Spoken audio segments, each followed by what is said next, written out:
नमस्कार। राजनीतिक खबरों के सबसे दिलचस्प ठिकाने में मैं रूपेश मिश्रा आप सभी का स्वागत करता हूं।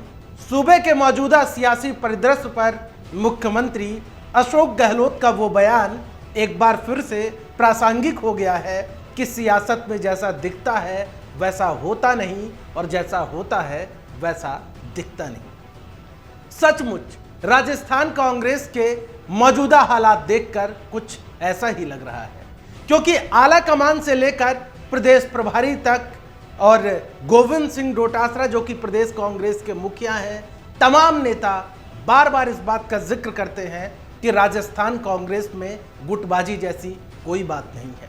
लेकिन जिस प्रकार से अब खुलकर जो गुटबाजी सामने आ गई है, आखिर उसको राजस्थान कांग्रेस के नेता कब तक छिपाते फिरेंगे? क्योंकि जिस प्रकार से पायलट कैंप के विधायकों ने खुलेआम मोर्चा खोल दिया है, वो जाहिर तौर पर यह बता रहा है कि उपचुनाव में कांग्रेस पार्टी की गणित बिगड़ सकती है। पहले बात कर लेते हैं आरएलपी सुप्रीमो हनुमान बेनीवाल की।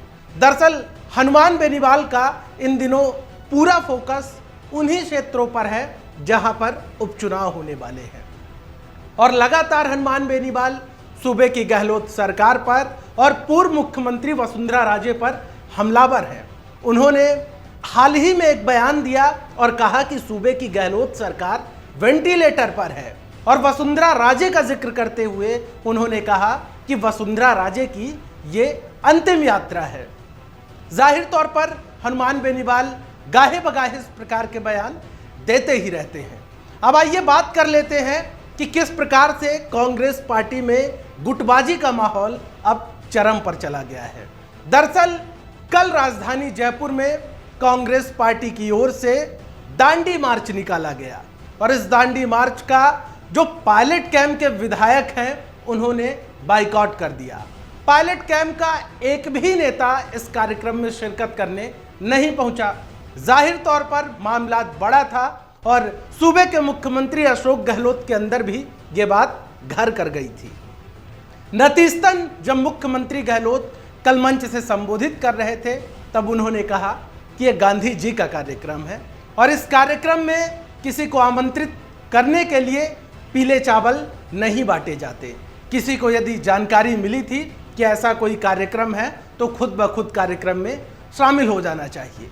मतलब साफ है कि जिस प्रकार से बार बार गले मिलवाया गया, हाथ खड़े करवाए गए, लेकिन उन सब का नतीजा क्या है वो आप सबके सामने है, और किस प्रकार से पायलट बनाम गहलोत के सियासी वर्चस्व की जंग बदस्तूर जारी है वो भी खुलकर सामने आ गई है।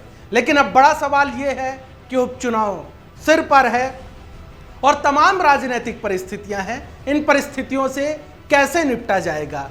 क्योंकि जिस प्रकार से दो फाड़ सार्वजनिक तौर पर जो सामने आ रहा है, उससे कहीं ना कहीं एक बात साफ हो जाती है कि इसका खामियाजा उपचुनाव में भी कांग्रेस पार्टी को भुगतना पड़ सकता है। क्योंकि पायलट कैंप के विधायकों की ओर से जो एससी एसटी और माइनॉरिटी के विधायकों के साथ भेदभाव करने का जो मसला उठाया गया है, वो जाहिर तौर पर अपने आप में कहीं ना कहीं बेहद बड़ा है। और सबसे दिलचस्प बात तो यह है कि प्रदेश कांग्रेस के मुखिया गोविंद सिंह डोटासरा और मुख्यमंत्री गहलोत अभी तक खुलकर कुछ भी नहीं बोल पा रहे हैं, जबकि विधायक जो पायलट कैंप के विधायक हैं उनके जो आक्रामक बयान हैं वो इस ओर इशारा कर रहे हैं कि कहीं ना कहीं पायलट गुट अब इस बात पर आमादा हो गया है कि आर या पार का मुकाबला हो ही जाए। क्योंकि राजनीतिक नियुक्तियों के पिटारे की बात की जाए, मंत्रिमंडल विस्तार की बात की जाए, तमाम चीजों से पायलट गुट के जो विधायक हैं वो दूर चल रहे हैं। और लगातार ये खबरें भी आई कि अब जल्दी राजनीतिक नियुक्तियां कर दी जाएंगी, जल्दी मंत्रिमंडल का विस्तार कर दिया जाएगा। लेकिन 9 महीने बीत गए, पायलट कैंप के विधायकों को अभी तक कुछ नहीं मिला।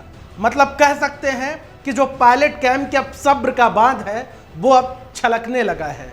फिर चाहे रमेश मीणा के आप स्टेटमेंट उठा के देखिए, मुरारी लाल मीणा के स्टेटमेंट उठा के देखिए, या फिर चाकसू विधायक वेद प्रकाश सोलंकी का स्टेटमेंट देखिए, साफ तौर पर तीनों के बयान में मुखालफत झलक रही है। और इनके बयान से साफ होता है कि जो इनकी टीस है वो अब खुलकर सामने आने लगी है। बहरहाल चुनौती एक बार फिर से आला कमान से लेकर प्रदेश के शीर्ष नेतृत्व तक है कि आखिर इस गुटबाजी को कैसे थामा जाएगा।